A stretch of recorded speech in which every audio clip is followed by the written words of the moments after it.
so, patients that are receiving certain types of therapy for different diseases, like immunotherapies, it directly modifies their mood. That's just kind of a more extreme example. And so it's unclear, I would say in humans how much of these environmental challenges are necessary to evoke the same sort of circuit changes that we see in the animals, how chronic they have to be, how intense they have to be, whether it's even the same molecules that are the same risk factors.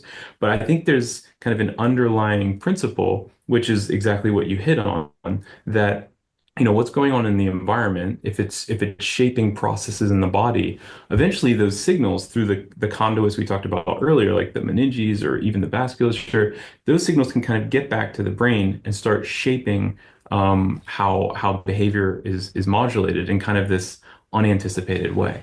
Hmm.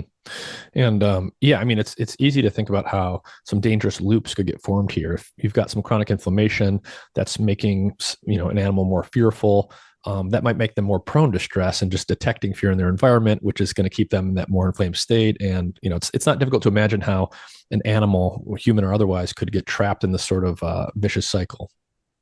Yeah, I think that's right. And so the question then becomes sort of therapeutically, what can we do or when can we intervene? And I think for us, one of the things that we're excited about is if there's a way to prevent some of these cells from trafficking to the brain in the first place, can we sort of and of course we would need to identify the right patients that this would be effective. Can we sort of abrogate some of these changes? And then, getting at the larger picture, what are the circuits that we would be targeting with immunotherapy and mental health? Is it non-specific circuit control, or is it kind of different populations of cells that are communicating with different types of circuits? Mhm, That's kind of, I mhm. think, the next big question. Yeah. So remind me, the main effect of MDMA and psilocybin here was basically to cause the monocytes to leave the meninges earlier, and therefore they would have less of effect on the fear circuitry in the brain. That's right. Yeah. And so the way we envision this working, the question was kind of, is this a direct effect? So is it Right. altering their chemotaxis? Or is it an indirect effect? Does it involve other cell types? And we sort of tested both possibilities to some extent. So we do see that, yes, if you take the cells out of the animal and treat them with these drugs, they respond to psychedelics directly. In vivo, it appears to be a more complicated picture. So the way we actually think it might be working is what we detected is there's kind of this increased vascularity in stress, which we measured by just looking at the animal's head using a vasculature binding dye. Hmm. And we see kind of this stress-induced vascularity, if you wish. But we could block that by treating the stressed mice acutely with psychedelics. And so the way we envision this happening is through a vasoconstrictive mechanism. So basically, stress induces vascular dysfunction or vasodilation, something like that, where you simply have more immune cells that are able to be in or around the vasculature of the brain. But then psychedelics are known to cause vasoconstriction, and Yeah. then it decreases the space that these cells can even occupy. And the last thing I just want to say is we tested that as well because we gave mice psychedelics together with a vasodilator.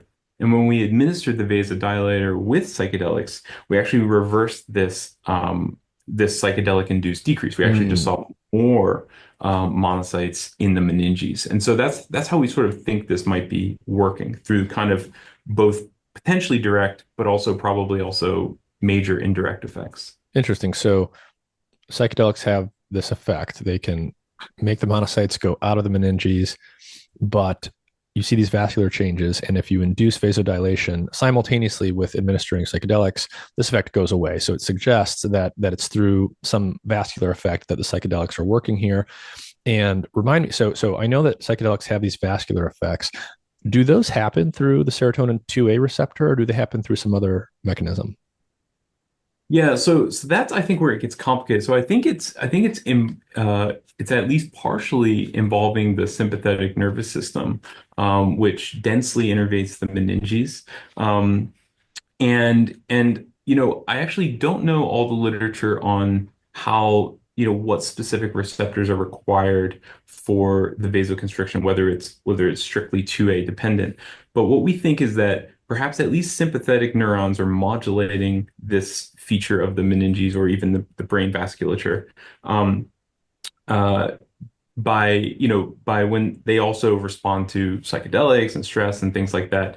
And so because when we got rid of sympathetic neurons, we this was a complicated experiment because it took about a week to get rid of the neurons. But the point is that psilocybin seemed to have no more effect on the meningeal egress of immune cells. So it would suggest that psilocybin's effects are at least partially dependent on sympathetic neurons, but MDMA still caused this egress of immune Hmm. cells. And again, we looked at sort of immune cells more broadly because it took a week to even do this, and monocytes survive for about 3 days, something like that. Yeah, yeah. And so there seem to be compound specific effects when you look on the sympathetic side.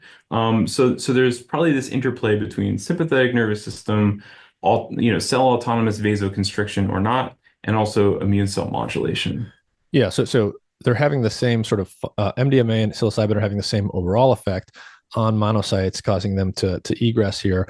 But it sounds like the details probably differ, and that still needs to be worked out. So on the one hand, the same sort of overall effect is seen, but on the other hand, they're not working in identical ways.